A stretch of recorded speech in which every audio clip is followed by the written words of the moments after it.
कार्तिक मास महात्म कथा अध्याय 1। मैं सिमरू माता शारदा बैठे जीवा आए। कार्तिक मास की कथा लिखी कमल हर्षाए। नैमिषारण्य तीर्थ में सूत जी ने 28,000 सनकादि ऋषियों से कहा, अब मैं आपको कार्तिक मास की कथा विस्तार पूर्वक सुनाता हूँ, जिसका श्रवण करने से मनुष्य के सभी पाप नष्ट हो जाते हैं और अंत समय में वैकुंठ धाम की प्राप्ति होती है। सूत जी ने कहा, श्री कृष्ण जी से अनुमति लेकर देवर्षि नारद के चले जाने के पश्चात सत्यभामा प्रसन्न होकर भगवान कृष्ण से बोली, हे प्रभु, मैं धन्य हूँ, मेरा जन्म सफल हुआ। मुझ जैसी त्रैलोक के सुंदरी के जन्मदाता भी धन्य हैं, जो आपकी 16,000 स्त्रियों के बीच मैं आपकी परम प्यारी पत्नी बनी। मैंने आपके साथ नारद जी को वह कल्प वृक्ष आदि पुरुष विधि पूर्वक दान में दिया, परंतु वही कल्प वृक्ष मेरे घर लहराया करता है। यह बात मृत्युलोक में किसी स्त्री को ज्ञात नहीं है। हे त्रिलोकीनाथ, मैं आपसे कुछ पूछने की इच्छुक हैं। आप मुझे कृपा कार्तिक महात्म्य की कथा विस्तार पूर्वक सुनाइए, जिसको सुनकर मेरा हित हो और जिसके करने से कल्प पर्यंत भी आप मुझसे विमुख न हो। सूत जी आगे बोले, सत्यभामा के ऐसे वचन सुनकर श्री कृष्ण ने हंसते हुए सत्यभामा का हाथ पकड़ा और अपने सेवकों को वहीं रुकने के लिए कहकर विलास युक्त अपनी पत्नी को कल्प वृक्ष के नीचे ले गए। फिर हंसकर बोले, हे प्रिय, 16,000 रानियों में से तुम मुझे प्राणों के समान प्यारी हो। तुम्हारे लिए मैंने इंद्र एवं देवताओं से विरोध किया था। हे कांतेय, जो बात तुमने मुझसे पूछी है उसे सुनो। एक दिन में श्री कृष्ण तुम्हारी अर्थात सत्यभामा इच्छा पूर्ति के लिए गरुड़ पर सवार होकर इंद्रलोक जाकर कल्प वृक्ष मांगा। इंद्र द्वारा मना किए जाने पर इंद्र एवं गरुड़ में घोर संग्राम हुआ और गोलोक में भी गरुड़ जी गौओं से युद्ध करने लगे। गरुड़ की चोट से उनके कान एवं पूंछ कटकर गिरने लगे, जिससे 3 वस्तुएं उत्पन्न हुई। कान से तमाकू, पूंछ से गोभी और रक्त से मेहंदी बनी। इन तीनों का प्रयोग करने वाले को मोक्ष नहीं मिलता। तब गौ ने भी क्रोधित होकर गरुड़ पर वार किया, जिससे उनके 3 पंख टूट कर गिर गए। इनके पहले पंख से नीलकंठ, दूसरे से मोर और तीसरे से चकवी उत्पन्न हुए। हे प्रिय, इन तीनों का दर्शन करने मात्र से ही शुभ फल प्राप्त होता है। यह सुनकर सत्यभामा ने कहा, हे प्रभु, कृपया मुझे मेरे पूर्व जन्मों के विषय में बताइए कि मैंने पूर्व जन्म में कौन कौन से दान, व्रत व जप नहीं किए। मेरा स्वभाव कैसा था, मेरा जन्मदाता कौन थे और मुझे मृत्युलोक में जन्म क्यों लेना पड़ा। मैंने ऐसा कौन सा पुण्य कर्म किया था जिससे मैं आपकी अर्धांगिनी हुई हूँ। श्री कृष्ण ने कहा, हे प्रिय, अब मैं तुम्हारे द्वारा पूर्व जन्म में किए गए पुण्य कर्मों को विस्तार पूर्वक कहता हूँ, उसे सुनो। पूर्व समय में सतयुग के अंत में मायापुरी में अत्रि गोत्र में वेद वेदांत का ज्ञाता देव शर्मा नामक एक ब्राह्मण निवास किया करता था। वह प्रतिदिन अतिथियों की सेवा, हवन और सूर्य भगवान का पूजन किया करता था। वह सूर्य के समान तेजस्वी था। वृद्धावस्था में उसे गुणवती नामक कन्या की प्राप्ति हुई। उस पुत्रहीन ब्राह्मण ने अपनी कन्या का विवाह अपने ही चंद्र नामक शिष्य के साथ कर दिया। वह चंद्र को अपने पुत्र के समान मानता था और चंद्र भी उसे अपने पिता की भांति सम्मान देता था।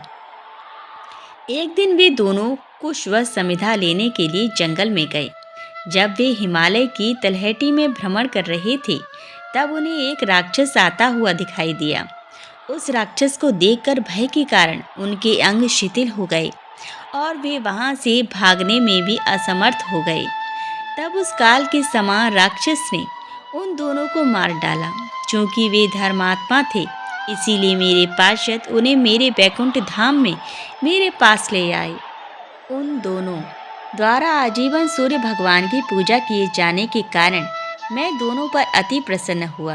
गणेश जी, शिव जी, सूर्य व देवी, इन सब की पूजा करने वाले मनुष्य को स्वर्ग की प्राप्ति होती है। मैं एक होता हुआ भी काल और कर्मों के भेद से 5 प्रकार का होता हूँ। जैसे एक देवदत्त, पिता, भ्राता आदि नामों से पुकारा जाता हूँ। जब वे दोनों विमान पर आरूढ़ होकर सूर्य के समान तेजस्वी रूपवान चंदन की माला धारण किए हुए मेरे भवन में आए तो वे दिव्य भोगों को भोगने लगे। कार्तिक मास के प्रथम दिन की कथा। किसी गांव में एक बुढ़िया रहा करती थी और वह कार्तिक का व्रत किया करती थी। उसके व्रत खोलने के समय कृष्ण भगवान आते और एक कटोरा खिचड़ी का रखकर चले जाते। बुढ़िया के पड़ोस में एक औरत रहा करती थी। वह हर रोज यह देखकर ईर्ष्या किया करती थी कि इसका कोई नहीं है, फिर भी इसे खाने के लिए खिचड़ी मिल ही जाती है।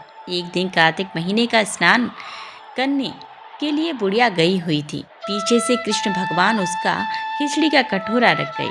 पड़ोसन ने जब खिचड़ी का कटोरा रखा देखा और देखा कि बुढ़िया नहीं है, तब वह कटोरा उठाकर घर के पिछवाड़े फेंक आई।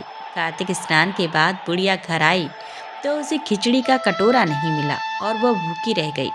बार बार एक ही बात कहती कि कहाँ गई मेरी खिचड़ी और कहाँ गया मेरा खिचड़ी का कटोरा। दूसरी ओर पड़ोसन ने जहाँ खिचड़ी गिराई थी वहाँ एक पौधा उगा जिसमें 2 फूल खिले। एक बार राजा उस ओर से निकल रहा था तो उसकी नज़र उन 2 फूलों पर पड़ी और वह उन्हें तोड़कर घर ले आया। घर आने पर उसने वह फूल रानी को दे दिए, जिन्हें सूंघने पर रानी गर्भवती हो गई।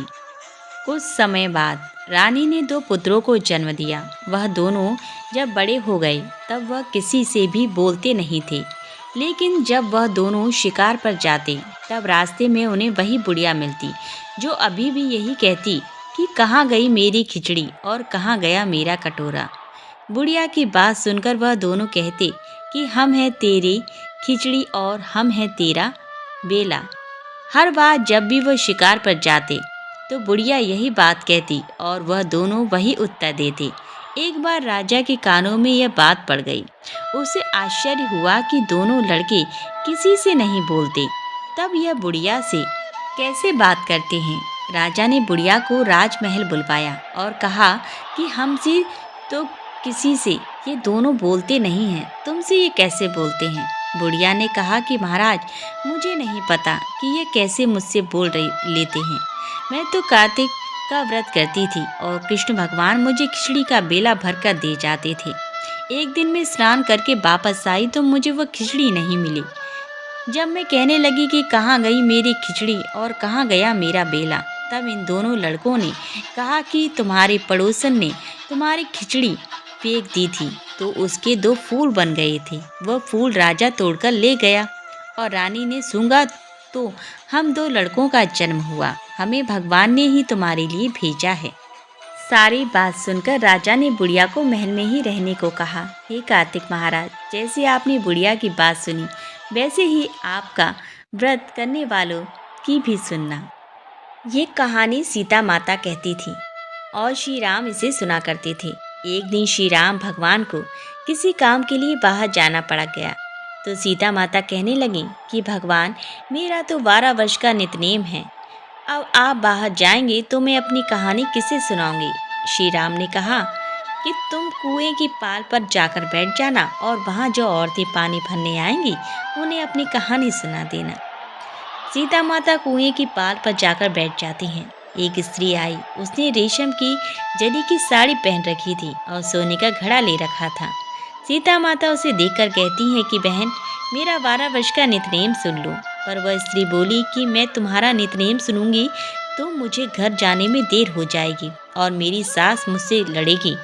उसने कहानी नहीं सुनी और चली गई। उसकी रेशमी जरी की साड़ी फट गई, सोने का घड़ा मिट्टी के घड़े में बदल गया। सास ने देखा तो पूछा कि यह किसका दोष अपने सिर लेकर आई है। बहू ने कहा कि कुएं पर एक औरत बैठी थी, उसने कहानी सुनने के लिए कहा, लेकिन मैंने सुनी नहीं, जिसका यह फल मिला।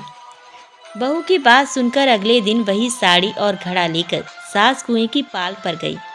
सास को वही माता सीता बैठी मिली तो माता सीता ने कहा कि बहन, मेरी कहानी सुन लीजिए। सास बोली कि एक बार छोड़, मैं तो 4 बार कहानी सुन लूँगी। राम आए लक्ष्मण आए, देश के पुजारी आए, नित नेम का नेम लाए, आओ राम बैठो राम। तपी रसोई जियो राम, माखन मिश्री खाओ राम, दूध बताशा पियो राम, सूत के पल का मोठो राम।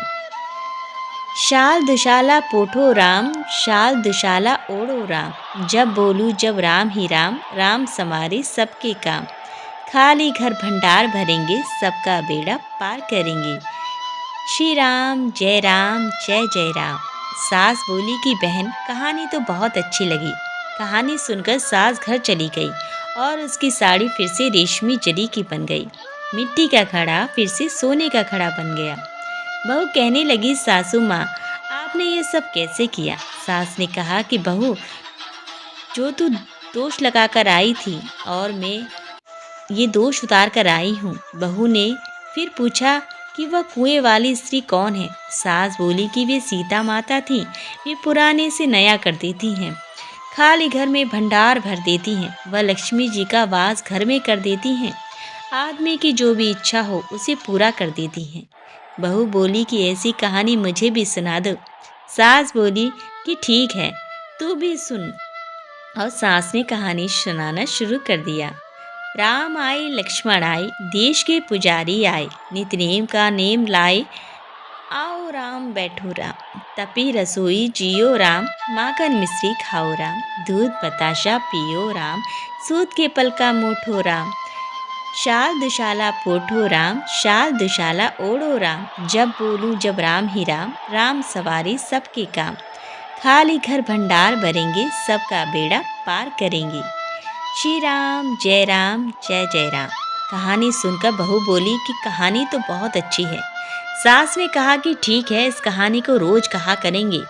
अब सास बहू रोज सवेरे उठती, नहाती धोती और पूजा करने के बाद नित नेम की सीता की कहानी कहती। एक दिन उनके यहाँ एक पड़ोस की औरत आई और बोली कि बहन जरा सी आँच देना। तो वह बोली कि आँच तो अभी हमने जलाई ही नहीं है।